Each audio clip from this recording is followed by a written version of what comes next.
ভিডিওটি দেখার আগে আপনার ফানি মোড অন করে নিন এবং দুর্বল বাচ্চারা এই ভিডিও থেকে 100 হাত দূরে থাকুন। বল্টু, কিরে মন খারাপ কেন? না বাবা, কিছু না। আরে বল, মনে কর আমি তোর বাবা না, তোর বন্ধু। আর বলিস না দোস্ত, গতকাল আমার প্রেমিকাকে নিয়ে ঘুরতে বেরিয়েছিলাম, হঠাৎ তোমার স্ত্রী দেখে ফেললো, তারপর আমাকে কি মারটাই না মারলো। বাবা, আমার একজনকে পছন্দ হয়েছে। ওয়াও, কে এই সৌভাগ্যবতী?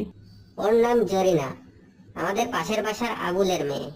নো, আমি তোমাকে কিছু বলতে চাই, কিন্তু প্রমিস করো তোমার আম্মুকে বলবে না। ওকে, প্রমিস। আম্মুকে কিছু বলবো না। আসলে জরিনা তো তোর বোন হয়।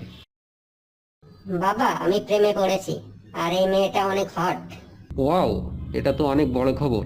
তা কে সে? বাবা, ওর নাম সকিনা, আমাদের পাশের বাসার মুখলেস সাহেবের মেয়ে। নো, আবার? বেটা, ওই সখীরাও তোমার বোন লাগে। আম্মু এই পর্যন্ত 6টা মেয়েকে সিলেক্ট করেছে, কিন্তু বাবা বলেছে ওই 6জনই নাকি আমার বোন। শোন বাবা, মন খারাপ করিস না। তুই যে কোনো মেয়ের সাথে প্রেম কর, তোর বাবার কথা শুনবি না। ও তোর বাবাই নয়। বল্টু, 30টা পাত্রী তো দেখে ফেললি, কোনো মেয়েই তো তোর পছন্দ হলো না। তা তুই কেমন মেয়ে আশা করছিস? বাবা, আসলে আমি তো পিঙ্ক কালারের মেয়ে খুঁজছি। বাবা, আমি আর স্কুলে যাব না। কেন? লেখাপড়া করতে ভালো লাগে না?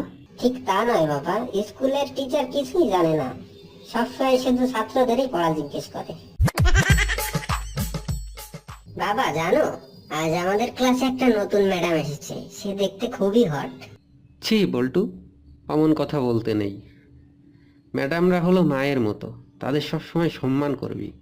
বাবা, সবসময় তুমি নিজের কথাই ভাবো, ওই ম্যামকে আমি কিছুতেই মা বলতে পারবো না। খুব তো পড়াশোনা করছিস। আচ্ছা, 5টা পাখির নাম বল তো। এটা তো খুবই সোজা। কাক, শালিক, গোয়ে শালিক, পেঁচা আর বেজি। ভিডিওটি যদি ভালো লাগে লাইক দিবেন, কমেন্ট করবেন, শেয়ার দিবেন এবং সাবস্ক্রাইব করতে ভুলবেন না।